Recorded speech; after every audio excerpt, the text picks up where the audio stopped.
Welcome back to the channel. Now here's a problem that needs a solution for people with big trees in the backyard, and you may not get the sun onto solar lights in the day, or if you do they only run for an hour or something like this. So in my case I want to put some of these lights down on the woodlands trail, and of course it's covered in woods, there's no sunlight, so I need to come up with a solution.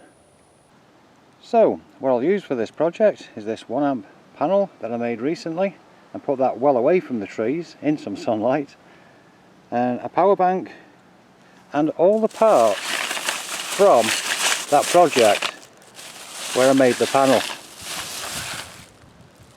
The secret source for this project is going to be a Tesla pancake coil, which I'll power with 5 volts USB. You can see that it's quite a small coil there, you can see the hand for reference. Here's the circuit diagram. Next I've connected 3 LEDs in series from the lights. I'll plug it in to a USB power bank, this little white one there, and see if it works. Yes it does. Nice bright light output, which I was really pleased about. And the circuit itself of course is very simple, as you can see when it's been made. For initial current usage on those 3, you can see that it's around about 80 milliamps. So that's not bad at all. Right, so now that we know that the system works with 3 lights, I mean at least 3, we're going to have to find out if it'll work with more. I need a way of finding out if it'll work with more, and I need to get this thing to look a lot better.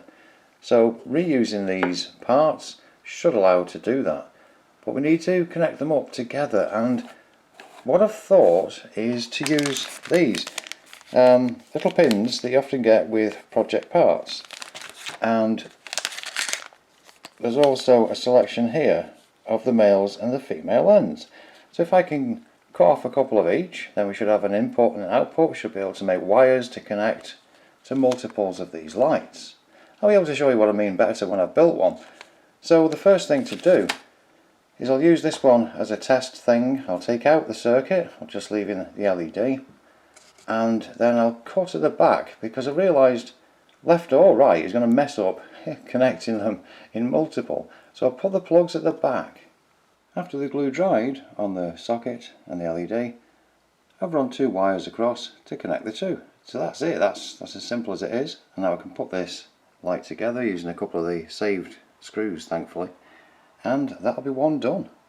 And there it is, all finished. Now what I'll do is I'll plug one of these 2-pin things into the back and check it with a CR2032 coin cell, make sure it works.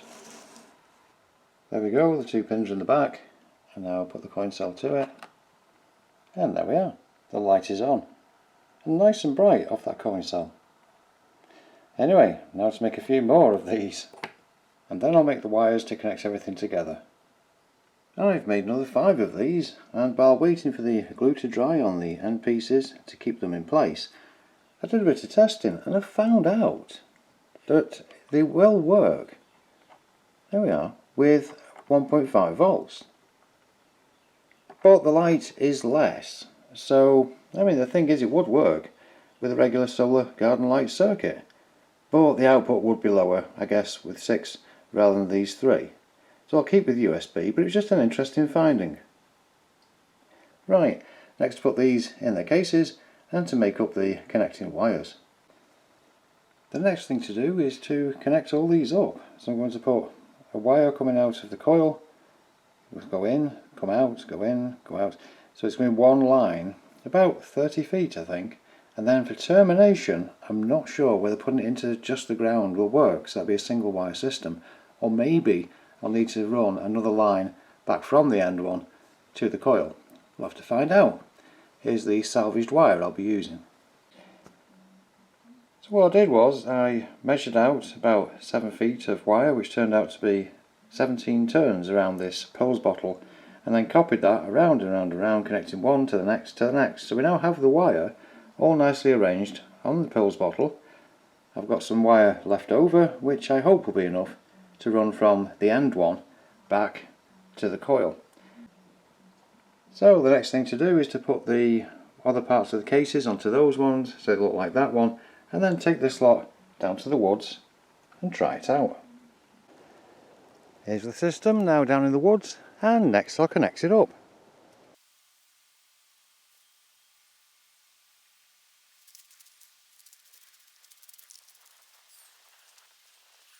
So it's all set up now. You can see the 6 lights going off into the distance. And the whole idea is I'll be using that 5-volt USB power bank, which will be being charged by this 1 amp panel that I made in a previous video. And these actually came from, these little panels came from those lights. So next thing to do is we've got to get a bit more wire. I actually ran out on the return wire that goes back to the coil. But then I'll switch the back parts around until each one comes on, and then we'll be ready for an evening run.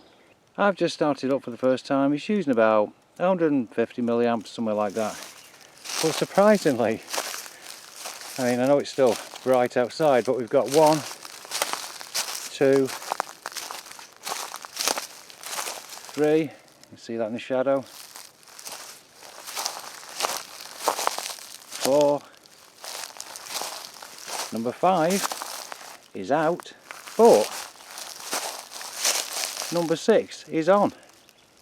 So it should be that all I've got to do is to turn the wire around at the back and this one will come on. So there we go, I've flipped it around and it's working. So they're all now working. Okay, now to wait for nightfall. Alright, just brought the chairs down, the light's fading and the system is on. And it looks really quite nice. I'm very pleased with how it's turned out. And also, of course, I don't know how many lights this will run, which is why I've used the Tesla pancake coil rather than just a resistor, say. But also, as we saw, number 5 was out, but number 6 was on. So that was an interesting effect of this. Anyway, there we are, successful. Thanks very much for watching, and see you next time.